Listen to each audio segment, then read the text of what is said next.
기도하고 시작하겠습니다. 성부와 성자와 성령의 이름으로 비나이다. 아멘. 저희와 함께 계신 하느님, 성령의 힘으로 당신께서 주관하시고 이 녹음들을 통하여 당신의 뜻을 이루어 주시옵소서. 이 모든 말씀 우리 주 예수 그리스도의 이름으로 간절히 비나이다. 아멘.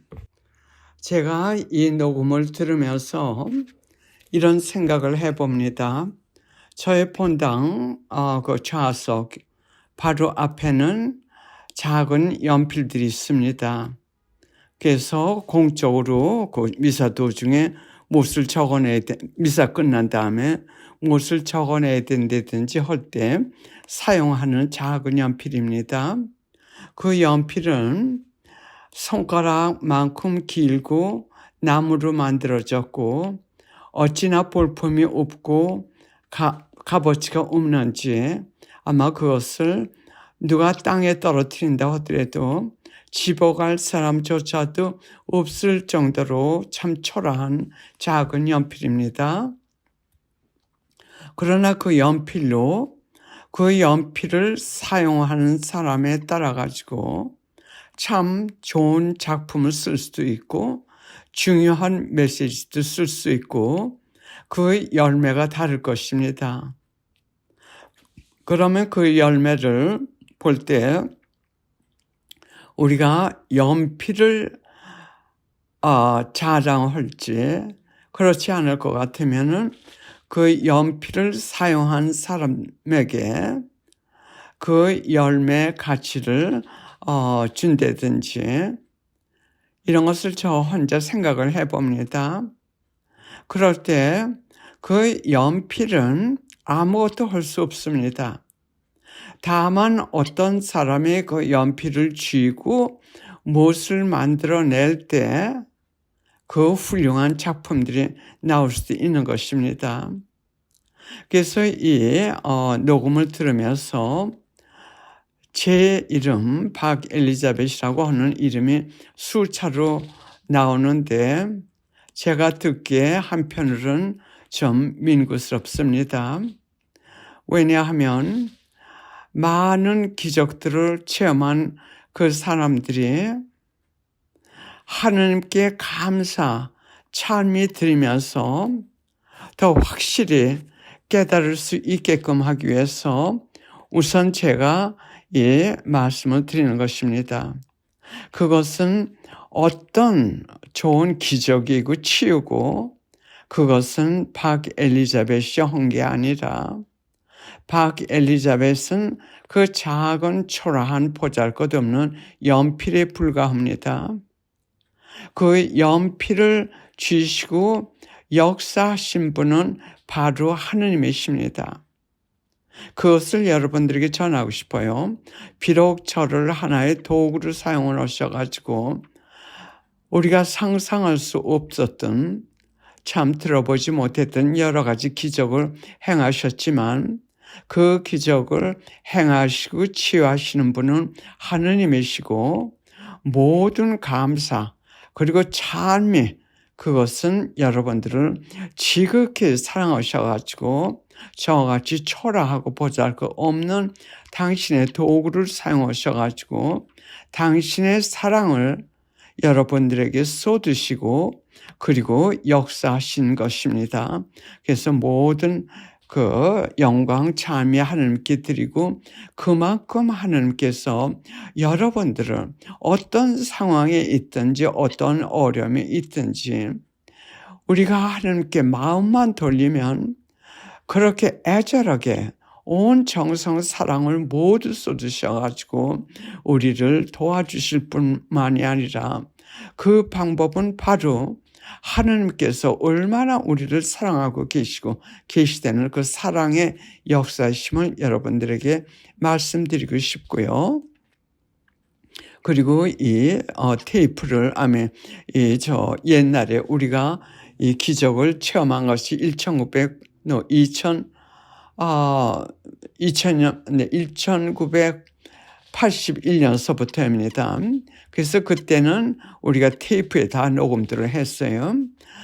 그래서 또 여러분들에게 지금 이 녹음을 들려드리는 이유는 우리가 어떤 상황에서 어떤 죄를 지었든지 간에 부자든 가난하든 죄인들은 관계없이 우리가 하나님께서 회개하라고 하시는 이 간단한 방법, 이대로만 우리가 따라가면 여러분들이 지금 강의에서 듣는 모든 체험담, 그것 이상들을 여러분들이 체험하면서 하나님을 만날 수 있고, 하나님께서는 애절하게 우리가 방황하는 하나의 참 가엾은 하나님의 자녀들이죠. 우리에게 그 사랑을 퍼부으시고 치유해 주시고 축복해 주시고 지상에서 살지만 천국의 그 행복을 우리에게 느끼게 체험하게 해 주시면서 당신의 사랑을 쏟으십니다. 그래서 여러분들도 아직 이런 체험을 하나님과 이렇게 가까운 사이에 있지 않으신 분들에게 이 체험담들을 지금 말씀하신 그분들의 말씀들을 통해 가지고 하느님하고 특히 예수님께서 성모님과 함께 여러분들에게 안내하시고 그리고 가르쳐 주시고 또 드리고 당신의 품으로 가실 테니까는 여러분들이 그 길을 따라 행복하시기를 진심으로 바라는 마음에서 이 테이프들을 여러분들에게 지금 들으시게 하는 것입니다. 이 파일이요. 강의들은 홈페이지 웹사이트 오주님 2번.org 거기에 옛날부터 나오고 있는 그 체험담들을 저희가 녹음을 한 것입니다. 이 체험담들은 저희가 기도회 시작하면서부터 1981년서부터 녹음된 것인데 우리가 그 홈페이지에 올린 것은 그 후에 올린 게 많은데 지금 아직도 이대로 회개를 계속하고 계신 분들은 참 관상의 그 높은 자리까지 초대를 받고 지금 그곳에서 이 지상에서 있는 천국의 행복을 누리면서 삽니다. 그래서 여러분들 지금 이 참 고달프고 힘들고 혼란스럽고 고통스럽고 어두운 이 세상에서 우리의 행복, 우리의 길, 우리의 빛은 다만 하느님, 예수님만이 해결할 수 있는 문제고 거기서만 우리가 체험할 수 있고 받을 수 있는 이 축복이고 또 해결입니다. 그래서 여러분들도 이 간단한 회개 방법을 실천하시면서 이 행복을 누리시기를 바랍니다. 그러면 어떻게 회개, 말하자면 짧은 길이라고 할까요? 그것을 제가 안내해 드리냐면 아주 간단합니다. 저도 이 회개의 길을 알기 전까지는 알기도 많이 배웠습니다. 하느님께 대한 교사도 하고 하기 위해서, 가르치기 위해서요. 지식은 많이 있었지만 내 신앙생활은 내 머리하고 입, 그 사이에서 왔다 갔다 한 겁니다. 내가 안 그 지식들이 나에게 나의 생활을 바꾸는 그런 영향을 주지 못하고 하나의 내 입과 그리고 머리에서 왔다 갔다 하는 그런 신앙생활을 몇십 년 동안 했어요. 그러니까는 말하자면 성당에 갈 것 같으면 그때 생활하고 그 순간적인 생활하고 또 내가 성당에서 떠나면 그때는 완전히 세속적인 생활. 그래서 신앙과 나의 실생활을 이렇게 적용을 못해서 따로 분리됐습니다. 또 이 체험담들을 쓰신 분들도 마찬가지입니다. 그러다가 이 회개, 이것을 알고 이대로 살기 시작하면서 성모님께서 우리를 손을 잡으시고 어떻게 하나님께 가는 길이 참 바른 길인지 짧은 회개, 그것을 알려주셔가지고 그대로 살면서 체험한 체험담들입니다. 그래, 누구나 할 수 있어요. 하나님께서는 누구나 오기를 원하십니다. 모든 사람, 죄인들도요. 예, 그래서 우선 성모님께서 제게 가르쳐 주신 그 회개의 길을 여러분들에게 소개하고자 합니다. 우선 우리가 알아야 할 것은 우리 인간과 하느님 사이를 갈라놓거나 또는 막는 것은 죄입니다. 우리가 하나의 예를 들어서 물을 우리가 호수를 통해서 봤는데 그 물을 틀어놓는 사람은 하느님이세요. 그래서 물은 계속 나옵니다. 우리가 받을 수 있게요. 그런데 우리 측에서 볼 때 어떤 때는 물이 조금씩 나오고 받을 수 있는 물이요. 어떤 때는 조금 더 나오고 또 어떤 경우에는 전혀 물이 안 나오는 경우가 있습니다.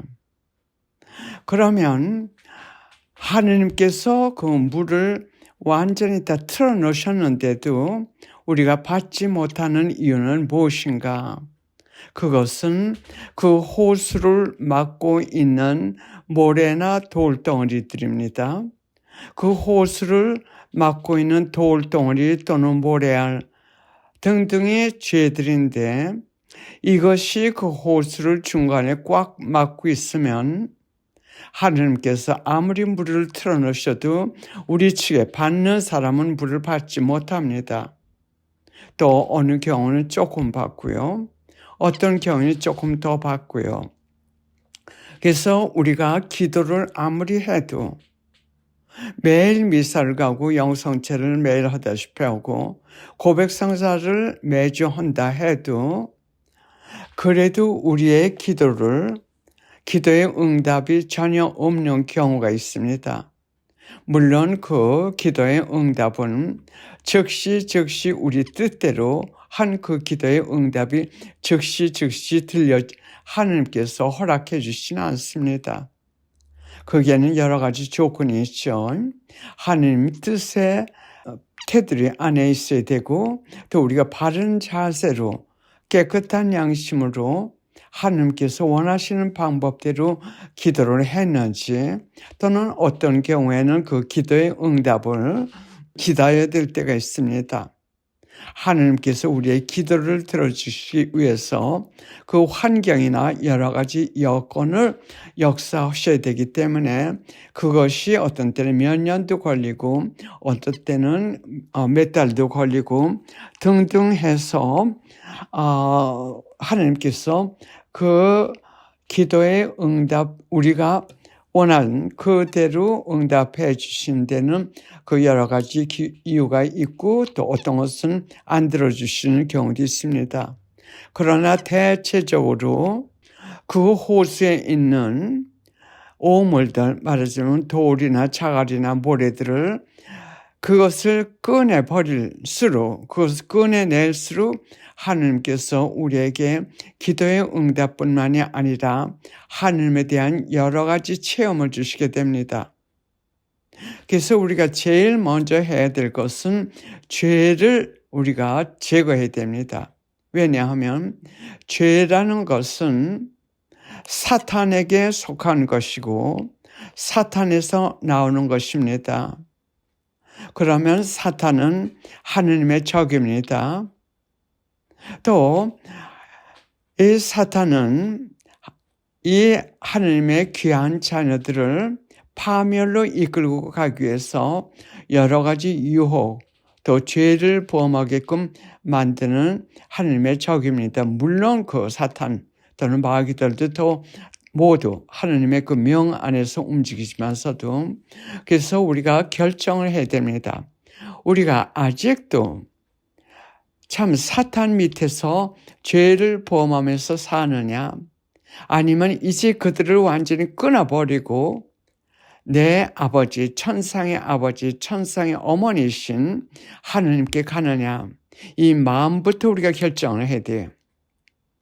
그래서 우리가 하느님 가까이 가기 위해서는 우선 하느님께 자기의 그 마음의 결정의 표시를 하셔야 됩니다. 즉 하느님, 제가 죄를 범했습니다. 잘못했습니다.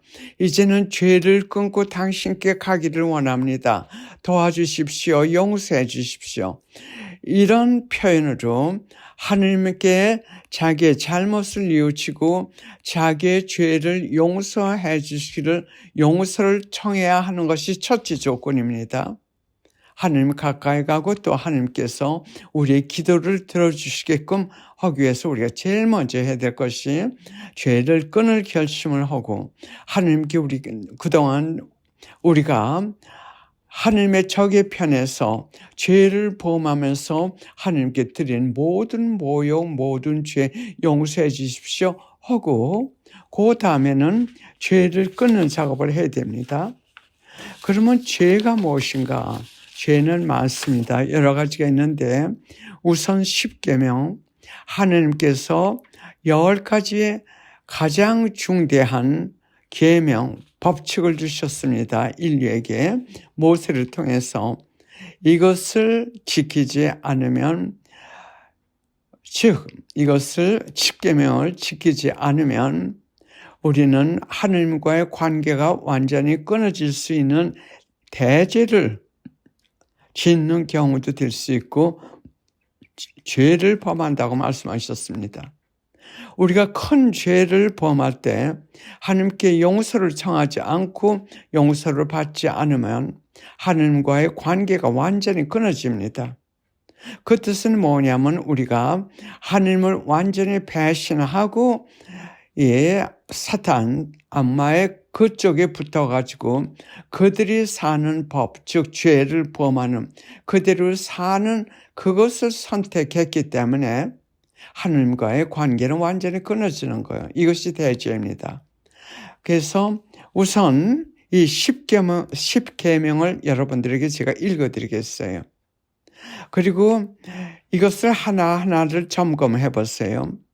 여러분들이 지금 이 10계명을 어기고 사신다면 이 순간 여러분들이 그 상태에서 죽게 되면 우리는 지옥에 가게 됩니다. 무서운 참 영생의 인생의 판결이라고도 할 수 있죠. 그래서 이 10계명 하나하나를 읽어드릴 테니까는 자기 자신들이 지금 이것을 범하고 있는지부터 성찰해 보십시오. 그리고 지금 그 죄를 범하고 있으면 하나님께 용서를 청하시고 그리고 천주교 신자일 것 같으면은 즉시 고백성사를 보시라고 권해드립니다.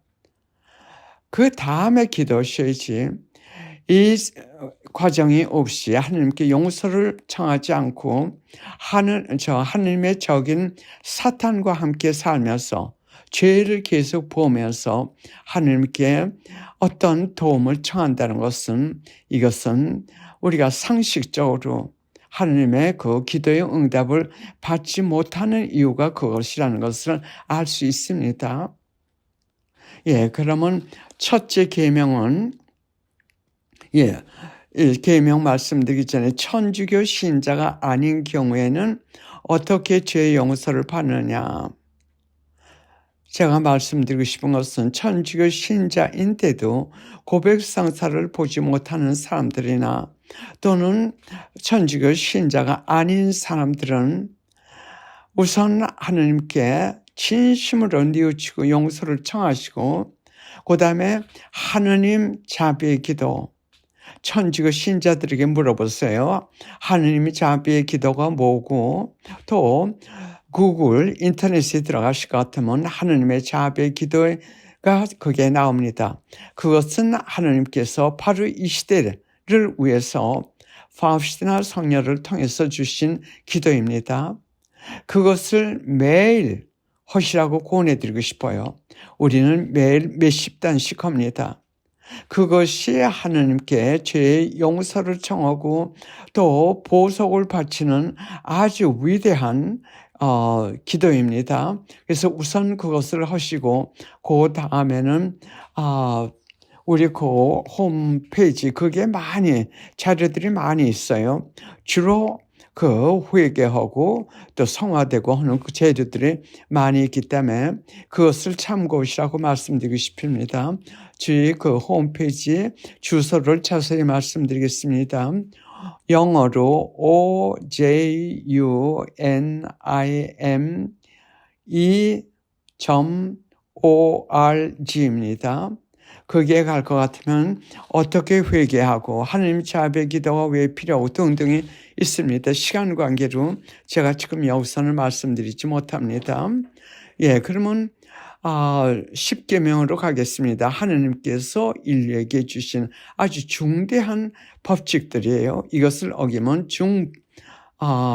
죄가 될 수 있죠. 제1계명 한 분이신 하느님을 흠숭하여라. 이 흠숭이라는 뜻은 하늘과 땅의 최고의 높으신 분으로 공경하고 섬기라는 말씀입니다. 이 제2계명 하느님의 이름을 함부로 부르지 말아라. 하느님은 가장 지고하시고 하늘과 땅을 만들어내신 우리가 그분의 이름을 부를 자격조차도 없는 사람들입니다.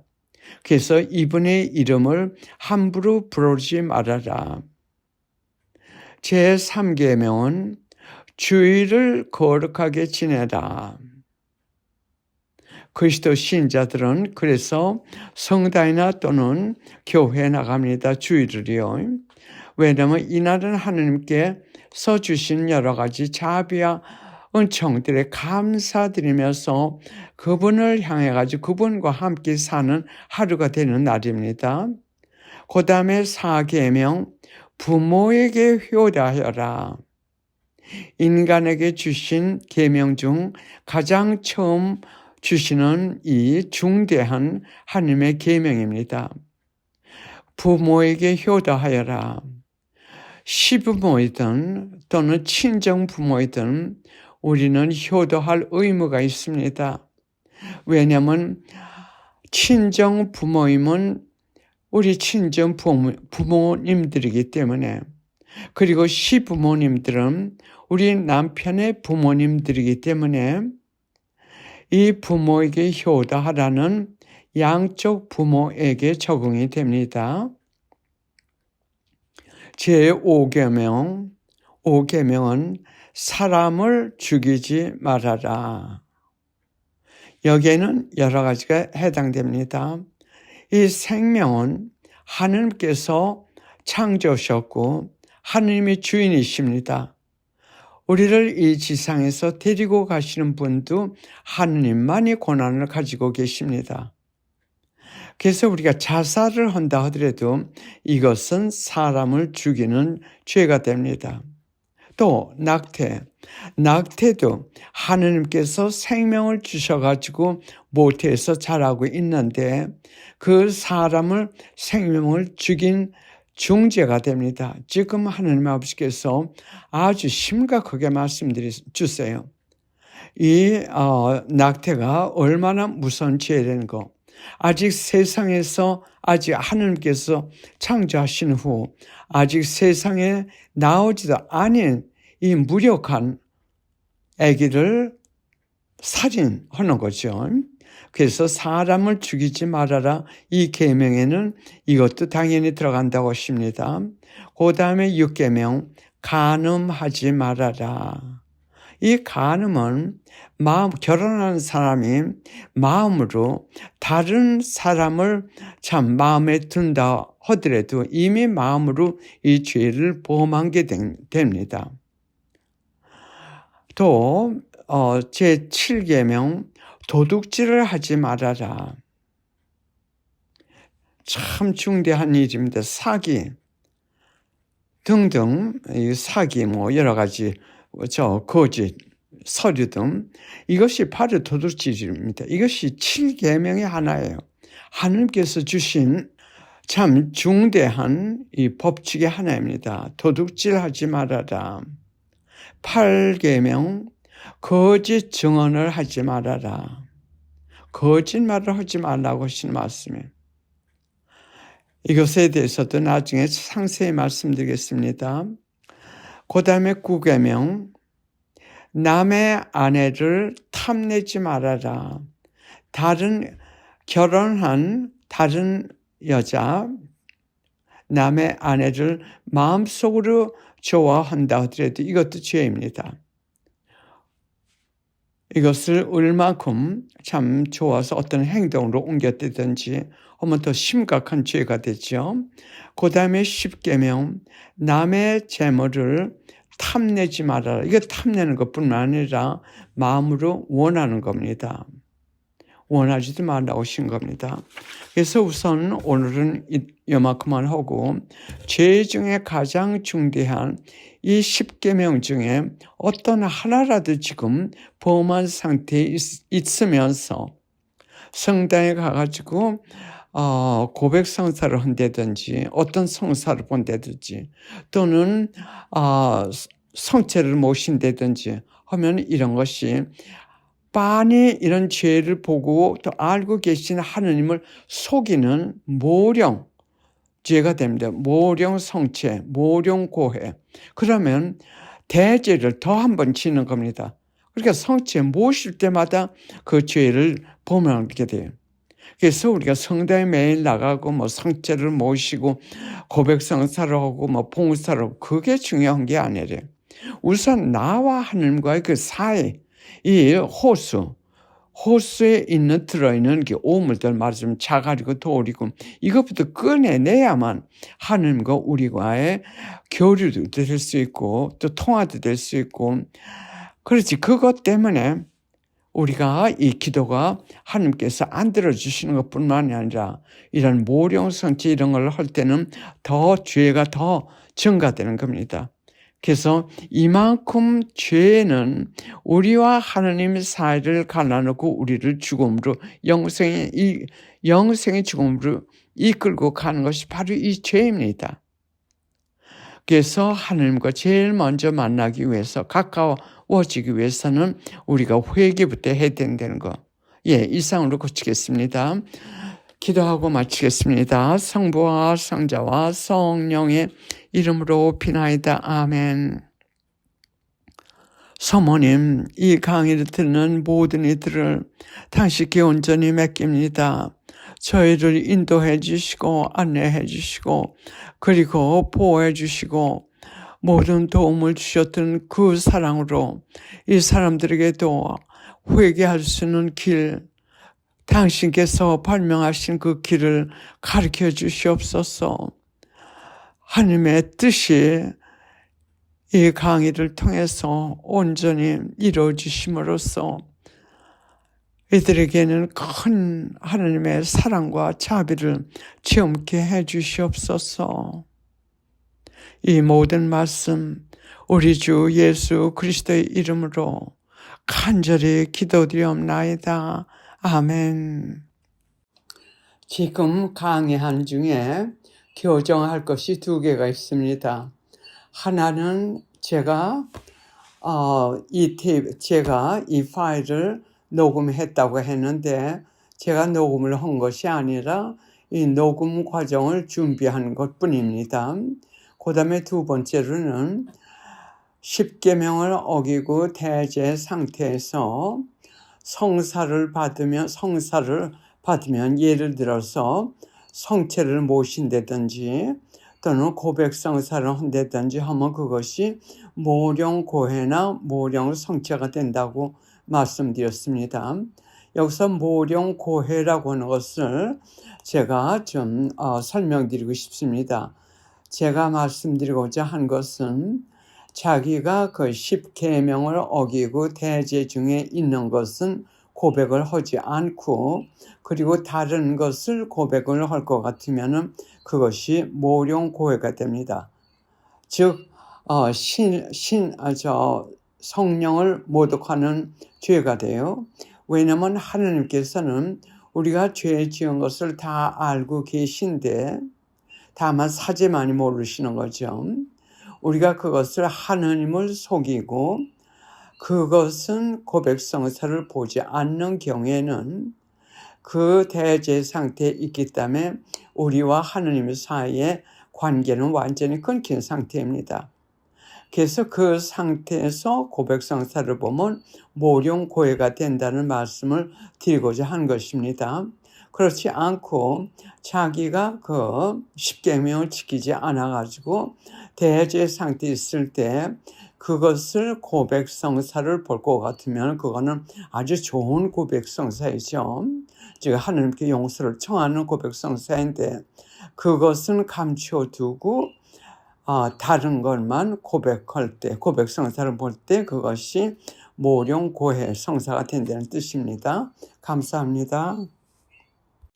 110번 2024년 6월 17일 하느님 싹 바꿔 주십시오. 올해 부활절 체험 수기입니다. 눈 뜨면 무릎 꿇고 기도, 근무할 때도 걸을 때도 무슨 일을 할 때에도 하느님 생각, 껌딱지처럼 하느님께 찰싹 붙어 있으려고 열심히 노력하면서 살고 있습니다. 그런데 부활 시가 시작되면서 너무나 강렬한 유혹이 오기 시작했습니다. 제 경험상 저의 가장 취약한 점은 너무 심취하고 집착하는 행동이 제가 보아도 좀 남들보다 심합니다. 좋은 점도 있지만 나쁜 점이 더 많습니다. 이 20년 전쯤에 주식 투자를 했었는데 투자할 때 이익과 손해를 떠나서 너무 집착을 하여 하느님 생각을 할 사이가 없어서 그 일 자체가 돈이 우상이 되므로 과감하게 청산했었습니다. 그때 하느님께 다시는 주식은 하지 않겠습니다 하고 약속을 했었습니다.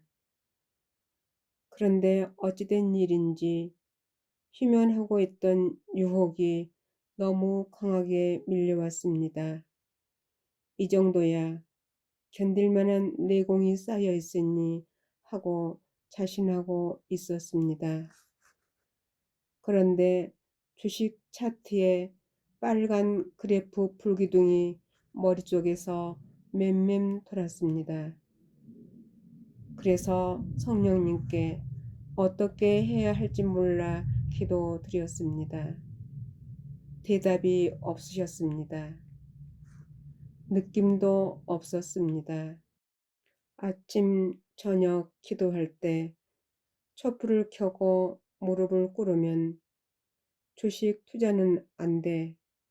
안 하기로 하느님께 약속했는데 이런 생각이 소나기 쏟아지듯 쏟아져 내려 마음이 가라앉았다가도 기도가 끝나고 일상으로 돌아오면 아니야, 뭔가 행동해야 하느님이 도와주실 것 아니야.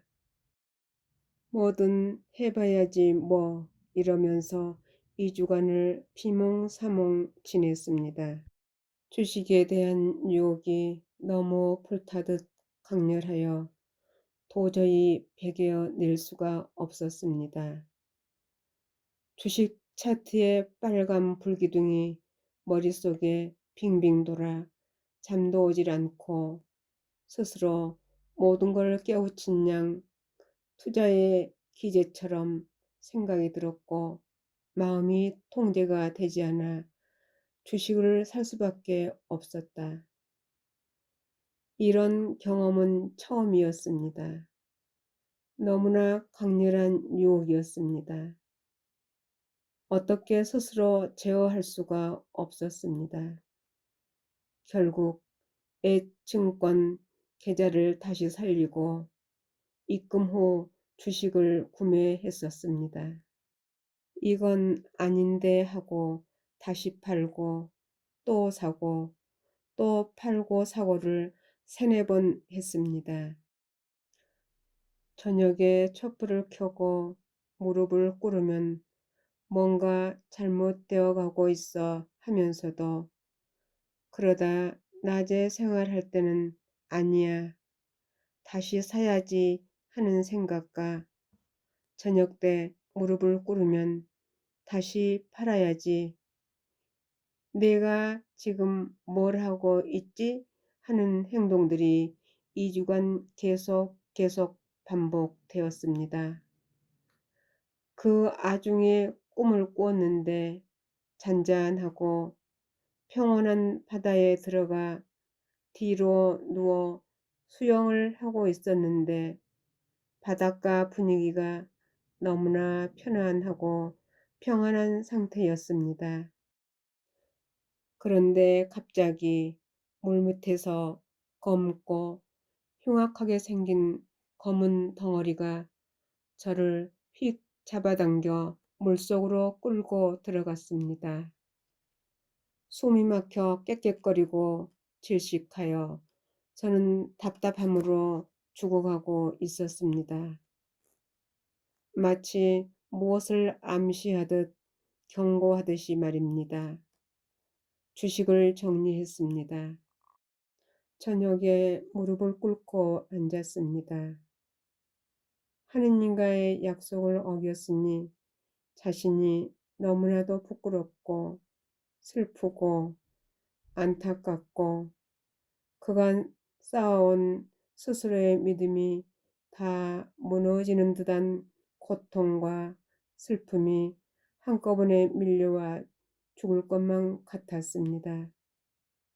신부님께 고백 성사를 청하여 성사를 보았습니다. 지금 생각하면 저의 이런 돌발 행동이 우습기도 하고 황당하기도 했지만 평소에 그렇게 울어보기는 처음인데 하느님과의 약속을 어겼다는 것이 너무 가슴이 아팠습니다. 눈물 콧물을 뚝뚝 흘리며 성사를 겨우 끝냈습니다.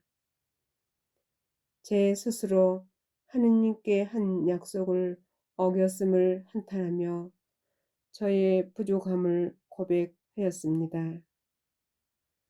저 스스로가 미치도록 미웠습니다. 불쌍했습니다. 이렇게 형편없는 자신을 대하기가 거북하고 구역질 났습니다. 평온한 일상으로 돌아오게 해달라고 성령님께 간절히 기도하였습니다. 부활절이 지나고 예전의 일상으로 돌아와서 다시 평온해졌습니다. 하느님께서는 제 스스로 믿음 생활을 이 정도면 뭐 잘하고 있다는 오만한 생각과 이제는 어떠한 유혹도 스스로 견딜 수 있는 믿음이 있다고 하는 제 마음속에 거만한 자만심을 가차없이 때려 부수어 버리셨습니다. 평온을 찾은 뒤에 왜 하느님께서 저의 가장 취약한 부분을 내리치셔서 이런 혼란함을 주셨을까 하고 곰곰이 생각해 봤습니다. 그때 내면에서 울렸습니다. 하느님께 의탁하면 모든 것을 다 주신다 하셨는데 라는 말씀이 생각났고 하느님을 소유한 자는 이 세상 모든 것을 소유한 자라는 노랫말이 함께 떠올랐습니다. 너는 부질없는 인간의 생각으로 살지 말고 그냥 나에게 100% 의탁하여라. 그러면 모든 것을 다 주시겠다고 하시는데 재물도 생명도 우리네 모든 것은 그분이 주관하시는데 너는 왜 걱정하고 쓸데없는 것에 마음을 쏟느냐 하시며 애치시는 것 같았습니다. 그리고 성령님의 도움 없이는 너는 어떤 유혹도 이길 수 없는 불쌍하고 나약한 인간임을 다시금 가슴 깊이 깨우쳐 주셨습니다. 그 후 며칠 뒤에 길을 걷다가 문득 다시 주시기에 대한 불타는 마음이 불현듯 솟구쳤습니다. 빨간 불기둥이 머릿속을 헤집고 지나갔습니다. 가슴이 쿵쿵 뛰었습니다. 그 순간 저는 의도치도 않게 그것도 재빠르게 이렇게 애치고 있었습니다. 성령님, 이렇게 주식 차트의 불기둥을 생각날 때 심장이 쿵쿵거리고 마음이 불타오르는 것 같이 제발 이 상기된 마음을 하느님을 갈망하는 간절한 희망과 소망의 쿵쿵거림으로 싹 바꿔 주십시오. 라고 제가 마음속으로 애치고 화살 기도를 하고 있었습니다. 저의 제일 약한 부분을 마구 흔들어 깨우셔서 믿음을 배가시켜 주시고 너의 모든 것을 나에게 의탁하라는 부활 시기에 간절한 성령님의 바람이었습니다. 깨우쳐 주신 하느님께 감사하고 감사하고 또 감사드립니다.